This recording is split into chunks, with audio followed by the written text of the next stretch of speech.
अस्सलाम वालेकुम, मैं हूं फैसल तारड़। ईरानी वजीर खारजा जी एक बार फिर इस्लामाबाद पहुंचे हैं और उनकी कुछ अहम मुलाकातें हुई हैं और बड़े ही अहम राबते हुए हैं। बड़ी डेवलपमेंट्स हो रही हैं, इस हवाले से इस वीलॉग के अंदर हमने बात करनी है। इसके साथ साथ आज खुशहालगढ़ के अंदर पीटीआई के वो लोग जो मुजामती हैं, जो चाहते हैं कि खान की रिहाई मुजामत के जरिए हो, उनका एक जिरगा हुआ है। क्या फैसले किए गए हैं, क्या सेंटिमेंट्स हैं, इस सवाल से भी इस वीलॉग के अंदर हमें बात करनी है। आपसे गुजारिश है इस यूट्यूब चैनल को जरूर सब्सक्राइब करें। सबसे पहले जरा अब्बास अराक्ची साहब की बात कर लेते हैं। बड़ी पॉजिटिव चीज है कि कल वो पाकिस्तान, बल्कि परसों रात को आए, कल उन्होंने पाकिस्तान के अंदर दिन गुजारा और शाम के वक्त वो मस्कत रवाना हो गए थे। अब तकरीबन मस्कत के अंदर वो 20 घंटे गुजारने के बाद आज शाम के वक्त दोबारा इस्लामाबाद पहुंचे हैं। और जाहिर है उनका इस्लामाबाद पहुंचने का मतलब ये था कि कुछ ना कुछ चल रहा है, कुछ चीजें पॉजिटिव डायरेक्शन के अंदर चल रही हैं, ब्रेक थ्रू हो सकता है। और ये इस खित्ते के लिए भी जरूरी है, पाकिस्तान के लिए भी जरूरी है, उम्मत मुस्लिमा के लिए भी जरूरी है कि जंग बंदी हो, क्योंकि खित्ते के अंदर जो शैतानी अनासर हैं वो तो चाहते हैं ईरान मिट जाए, तबाह हो जाए, मुकम्मल तौर पे जो है वो ईरान का खात्मा हो जाए। और बल्कि कुछ तो किरदार अदा कर रहे हैं कि अमली तौर पे साथ मिलकर ट्रंप को फोन कर करके कहते हैं कि जरा चूड़ी टाइट करें। तो लिहाजा ये बड़ा जरूरी है कि ये मामला जो है वो सेटल हो। अच्छा, मैं आता हूं कि क्या आगे चीजें हुई हैं। ये पाकिस्तान के अंदर जब भी कोई आता है ना, एक अजीब तरह का सिलसिला शुरू हो जाता है। अभी उमर चीमा साहब हैं, मैं उनको बड़ा माकूल सहाफ़ी समझा करता था कि चले ठीक है, अच्छे सहाफ़ी होंगे, लेकिन वो और उन समेत दीगर एक मखसूस तबका है, वो कहते हैं अब्बास अराक्ची आ गए हैं तो पीटीआई वालों की चीखें निकलना शुरू हो गई हैं। भाई, अब्बास अराक्ची साहब का और पीटीआई का क्या लेना देना? यानी ये अजीबोगरीब लोग हैं। कौन नहीं चाहेगा खित्ते के अंदर अमन हो? कौन नहीं चाहेगा कि ईरान के अंदर अमन हो? कौन नहीं चाहेगा कि पाकिस्तान जो है, अगर अगर इसमें कोई किरदार अदा कर सकता है तो किरदार अदा करे। पाकिस्तानी तो वो है जो चीख चीख के कहते रहे हैं कि गजा के लोगों का साथ दें, जो चीख चीख के कहते हैं कि ईरान के लोगों का साथ दें। तो अगर आप साथ दे रहे हैं, ये तो पाकिस्तानी तमाम 100% जो पाकिस्तानी है उनका दरीना मुतालबा है। लेकिन ये वो टाउट है, अगर ईरान थोड़ा सा पीछे हटे या ईरान कहे कि हमने अमेरिका की शराइत पर जो है वो मुज़ाकरात नहीं करने, ये टाउट फिर उसी को पड़ जाते हैं। कहते हैं ईरान ने ट्रेन मिस कर दी, ईरान अकड़ के अंदर है, ईरान मार खाएगा, फिर हमें भी ईरान का दुश्मन बनना पड़ेगा। तो ये यानी छलांग लगा के ना बंदरों की तरह कभी इधर हो जाती है, कभी इधर हो जाती है। मेरा मतलब क्या, ठीक है, सफारतकारी हो रही है, अच्छी बात है, पाकिस्तान इसके अंदर अपना किरदार जो भी है वो कर रहा है, होना भी चाहिए। एटमी मुल्क है पाकिस्तान, इस्लाम के नाम पे बना हुआ है। लेकिन ये क्या दो नंबरी है, हर बात के अंदर उठा के पीटीआई को ले आओ। पीटीआई वालों का बड़े खुश थे, जश्न मना रहे थे कि जब अब्बास अराक्ची वापस चले गए हैं तो अब दोबारा अब्बास अराक्ची आ गए हैं, तो पीटीआई वाले परेशान हैं। भाई, मुझे पीटीआई से कोई लेना देना नहीं है। बतौर सहाफी हम पूरा दिन खबरों के अंदर, खबर अभी पैदा हो रही होती है तो हम उन घुसे होते हैं खबरों के अंदर कि जरा तलाश तो करें क्या हो रहा है।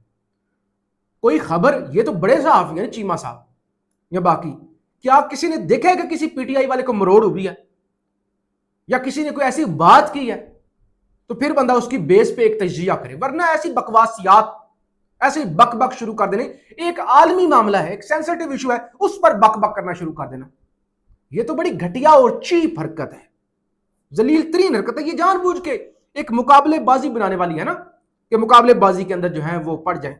बहरहाल छोड़ें, दफा करें इन चीज़ों को। इस मुल्क के अंदर इसी तरह की चीज़ें और इस तरह के लोगों को ही पाला जाता है। और यही लोग हैं ना फिर जो तासुर देते हैं कि सहाफ़ी तो हम ही हैं, असल सहाफ़ी हम ही हैं, हमने बड़ी मुजामत की है, हम बड़े मुजामत के इख्तियारे हैं। यानी ये लाइसेंस फिर बांट रहे होते हैं। बहरहाल छोड़ दें। अब्बास अराक्ची साहब आए, फील्ड मार्शल आसम मुनीर साहब से उनकी मुलाकात हुई है और इससे पहले भी बड़ी अहम मुलाकातें करके आए हैं। और अभी खबरें ये भी हैं कि उनकी सऊदी अरब के जो प्रिंस फैसल बिन फरहान हैं वजीर खारजा, उनके साथ भी टेलीफोनिक गुफ्तगू हुई है। फिर इसके अलावा बताया जा रहा है कतर के साथ भी उनकी टेलीफोनिक गुफ्तगू हुई है। तुर्की को भी वो एतमाद में ले रहे हैं। तो पूरे पूरे खित्ते के अंदर जो अहम स्टेक होल्डर हैं, अब्बास अराक्ची साहब सबके साथ बातचीत कर रहे हैं। और जाहिर है यूरेनियम वाला जो मामला है, ईरानी कहते हैं ठीक है हम 5 साल या 10 साल तक यूरेनियम की इनरिचमेंट नहीं करते, अमेरिकन कहते हैं कि हमें दें। फिर बीच में एक चीज आई थी कि रशिया के पास चली जाए, लेकिन रशिया वाली मंजूरी जो है, सालसी जो है, वो मंजूर नहीं है अमेरिका को। तो लिहाजा अब पाकिस्तान ने जो प्रपोजल दिया था कि कुछ ग्रुप ऑफ जो कंट्रीज हैं वो इसकी निगरानी कर ले ना, ठीक है ईरान के अंदर रहे लेकिन उस पर नजर रखे, को कमेटी बन जाए जिनके पास एक्सेस हो। तो बहरहाल इस हवाले से चीजें हो रही हैं, बड़े अहम जो है वो राब्ते हुए हैं और फील्ड मार्शल के साथ मुलाकात हुई है। फील्ड मार्शल के साथ मुलाकात होने का मतलब यही है ना कि फिर ये नून लीग तो ऐसे ही है ना, नून लीग या बाकी तो ऐसे ही है, बस फोटो सेशन ही है। और जाहिर है ये जो कुछ भी है फील्ड मार्शल देख रहे हैं।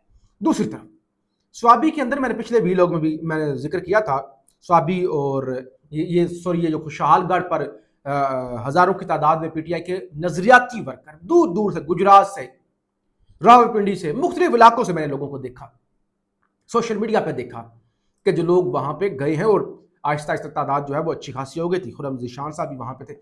दो बड़े मुतालबे थे, यानी जिन पर अभी जाहिर फैसला तो फिर होगा, अनाउंसमेंट जो भी होगा, मामला होगा।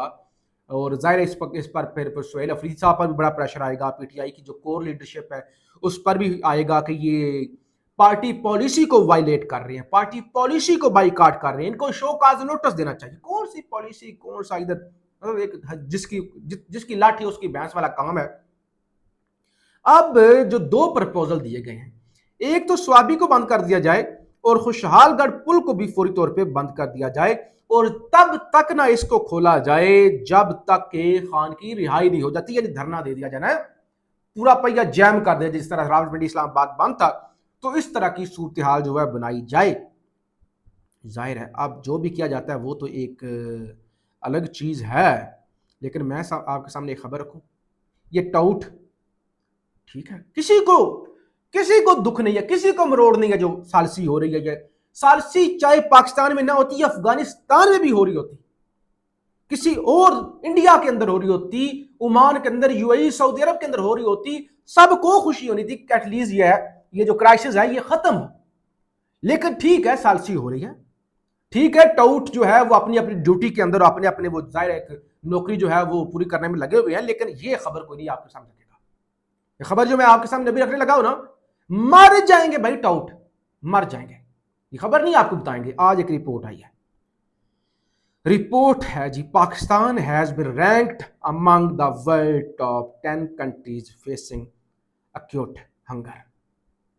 यानी पाकिस्तान दुनिया के उन टॉप 10 ममालिक के अंदर है जहां शदीद तरीन भूख है। भूख का मतलब ये नहीं तो गुर्बत, एक तो ना गुर्बत कि फलाना गरीब मुल्क है, एक वो जहां पे वाकई लोग रोटी नहीं खा सकते। कहते हैं the 2026 global report on food crisis place at alongside countries such as Afghanistan. Pakistan का लेवल क्या है? अफगानिस्तान, नाइजीरिया एंड यमन, वो जो जंग ज़दा मुल्क Yemen, as major countries of food insecurity. Around 11 million people in Pakistan faced severe food insecurity. भाई रोटी के लाले लोगों को पड़े हुए हैं। Nigeria, Islamic Republic of Pakistan, एक न्यूक्लियर स्टेट, किसके साथ जाकर स्टैंड कर रही है माशी तौर पे? नाइजीरिया के साथ, अफगानिस्तान के साथ, यमन के साथ, भाई बांग्लादेश भी कहा जा सकता था, कोई और भी, लेकिन और इसके अंदर सबके नंबर आ गए हैं। नाइजीरिया है, सूडान है, यमन है, अफगानिस्तान है, म्यांमार है, बांग्लादेश भी है, हाँ, और इसके अंदर पाकिस्तान है, और इसके अंदर सीरिया है। तो इन ममालिक के साथ पाकिस्तान भी खड़ा हुआ है। ये इस पर कोई बात नहीं करेगा, फलाने ने ये कर दिया, फलाने ने ये कर दिया, बहुत बड़ी कामयाबी, झंडे गाड़ दिए, टोटो को पैसे मिल रहे हैं। और ज़ाहिर इस्लामाबाद ही पाकिस्तान नहीं है। इस्लामाबाद में हूं तो आपको लगता है भाई सारा मुल्क ही बड़ा खुशहाल होगा, सरसब्ज होगा, बड़ी गाड़ियां होंगी, लेकिन ये रिपोर्ट बता रही है कि लोगों का बेड़ा गर्क हो चुका है। अभी आज ही आपके मुल्क के वजीरे जो ये पेट्रोलियम वाले वजीर अली परवेज मलिक साहब ने बताया, भाई अगले हफ्ते से पेट्रोल 50 से 55 रुपए मजीद महंगा होगा। अभी ये रिपोर्ट 2025 की सामने आई है, अभी ताजा तरीन आ गई तो फिर क्या हाल हो जाएगा। फीडबैक जरूर दीजिएगा। पाकिस्तान जिंदाबाद।